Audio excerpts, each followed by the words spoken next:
In a civilized and cultivated country, wild animals only continue to exist at all when preserved by sportsmen. The excellent people who protest against all hunting and consider sportsmen as the enemies of wildlife are ignorant of the fact that, in reality, the genuine sportsman is by all odds the most important factor in keeping the larger and more valuable wild creatures from total extermination. Theodore Roosevelt. Hey, welcome to another episode of the Wild Initiative Conservation Coffee Break.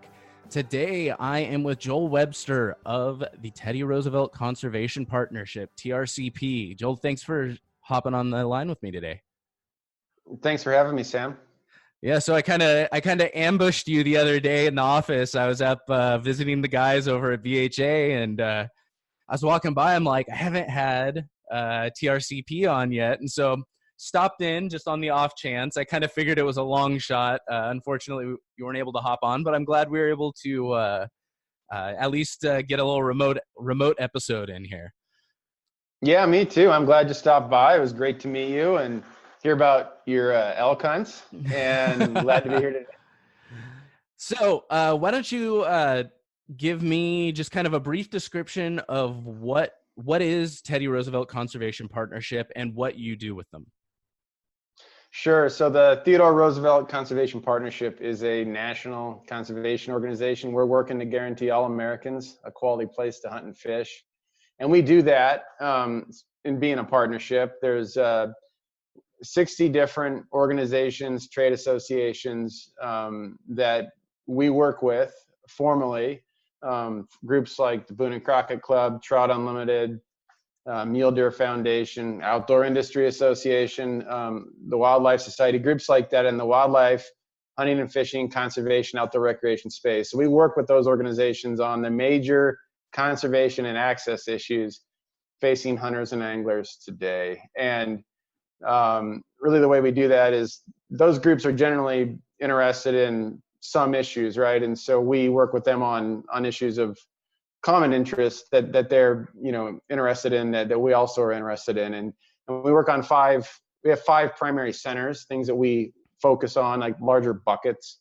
One's public lands. That's what I oversee, is our public lands program. We work on private lands, so like private lands conservation through the Farm Bill, a lot of pheasant stuff, ducks in the heartland. We work on conservation funding, so making sure that conservation programs and our federal agencies have money, because in order to do good things for fish and wildlife and access, we need money. We work on marine fisheries and water. And so those are the primary areas in which we work. And like I said, I lead our public lands program. I'm based in Missoula, Montana. Our national headquarters is in Washington, D.C. And out west, we've got field staff in 8 Western states now, and they work across the West on public land issues, making sure that folks have access, but also quality places to hunt and fish when they get there. And so I do have to apologize. I keep calling it Teddy Roosevelt Conservation Partnership when it's Theodore Roosevelt, but you're good. I'm sure that probably happens a lot when you're talking with folks. It's the first time I've ever heard it. I can tell. Don't worry about it. So what are some of the, I guess, bigger issues that TRCP is currently tackling in North America? Yeah, you bet, Sam. So I'm going to start out west. That's where I'm most familiar. I'll talk also about some of our other issues that we work on.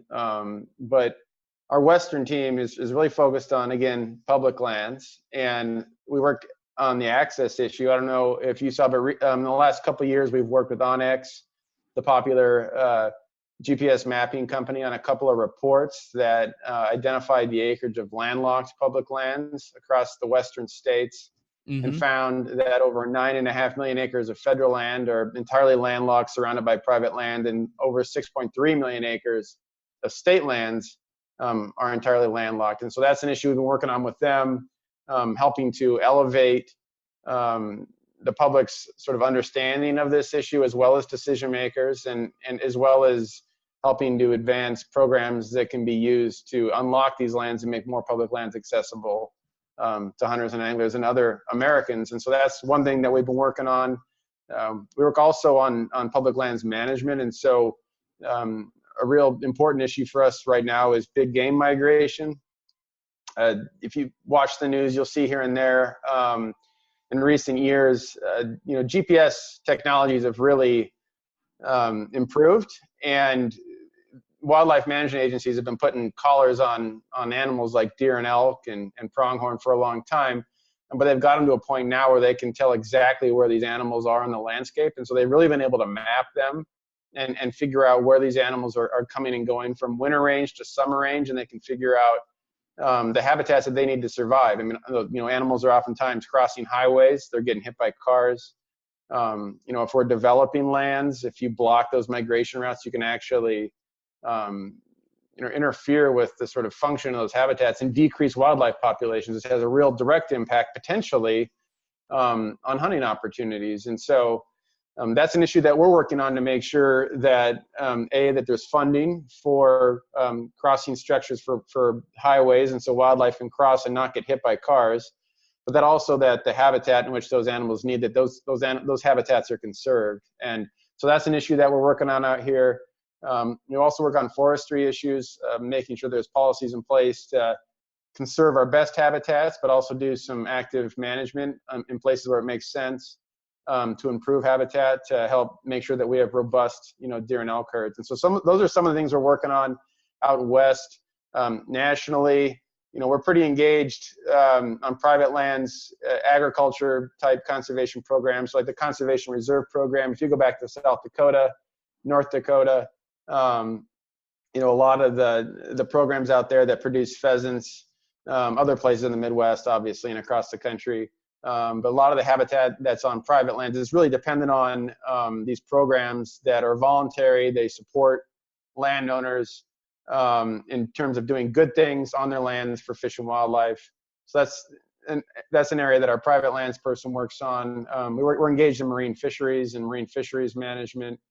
We're engaged in conservation funding and just making sure that the agencies, so those Forest Service roads that you use, I'm sure you've seen that sometimes they're in pretty bad shape, trails with trees on top of them. You can't even find the trail anymore. So we're working to make sure that those agencies have the resources they need to maintain those roads and trails. We're making sure that the agencies have the resources they need to manage their lands and maintain campgrounds and stuff like that. We're also involved in chronic wasting disease, which is a disease that is really, I think, become more and more apparent in the media anyway, and that it's a pretty complicated thing, but basically it's similar to mad cow's disease for deer and elk species. It's spreading to a number of new states. I'm based in Montana. It's just first discovered here a couple of years ago, and it's pretty scary stuff. And so we're working to help make sure that there's funding for research on that there can be a better test, and so people can find out if animals are infected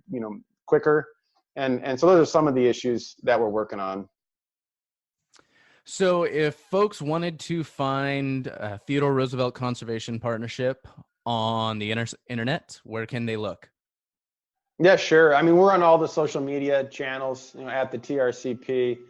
We're also online at our website at www.trcp.org. We've got a great website, but you can follow us on Instagram, Facebook, Twitter.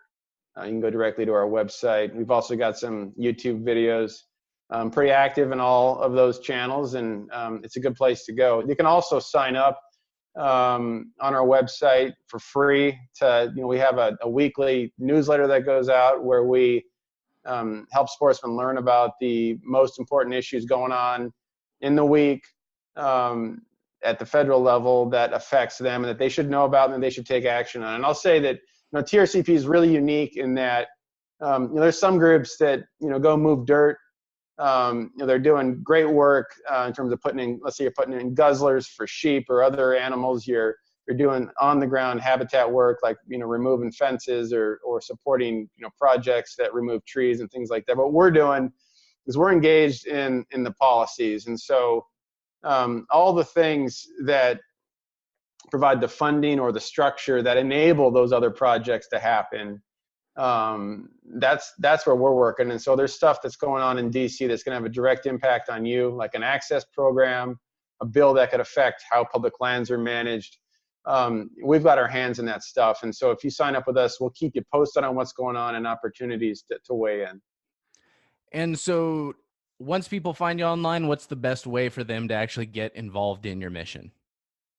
Yeah, I really think, liking our pages on social media, but also signing up online. We will tell folks if they sign up to become, a TRCP partner, as we call it, it's free. We will let you know when something happens in your neck of the woods. If there's something you need, a public meeting that matters for sportsmen, an opportunity to weigh in by writing an email. We make it as easy as possible for people. So we send them, an email says, hey, this is happening in your neck of the woods. This is why it matters for sportsmen and women. And this is, what you can do to make a difference. And we make it as easy as possible. And so really going to our website and signing up, I think, is the number one thing folks can do, as well as following our social media. Fantastic. Well, y'all make sure you head on over to the conservation section of our website. That's thewildinitiative.com/conservation. You can either search for TRCP there, or you can scroll down, look for the logo on the page. You can check out links to all of their socials, the website, get a brief description, and listen to all the episodes. So thank you, Joel, so much for taking the time out of your day and hopping on with me. Hey, thanks, Sam, and good luck this fall.